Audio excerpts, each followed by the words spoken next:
વડોદરાના વાઘોડિયા ખાતે અકસ્માતની વિગતો મળી રહી છે। અકસ્માત સર્જાયો છે વડોદરાના વાઘોડિયા ખાતે આવેલ જરોદ ચોકડી પાસે।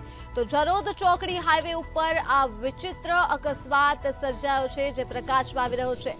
ટ્રક અને ફોર વ્હીલ સહિતના વાહનોની ટક્કર જોવા મળી છે, ત્યારે ગોઝારા અકસ્માતમાં બે લોકોના ઘટના સ્થળ ઉપર જ કરુણ મોત નીપજ્યા છે। આ ગમખ્વાર અકસ્માત સર્જાયો છે વાઘોડિયાના જરોદ ચોકડી ખાતે, ત્યારે અકસ્માતમાં પતિ અને પત્નીનું મોત નીપજ્યું છે। તો અકસ્માતના પગલે આ ટ્રાફિક જામ પણ સર્જાયો હતો। વિગતો વડોદરાથી મળી છે, જ્યાં ગમખ્વાર અકસ્માત સર્જાયો છે। ટ્રક અને ફોર વ્હીલ સહિતના વાહનોની ટક્કર થઈ છે।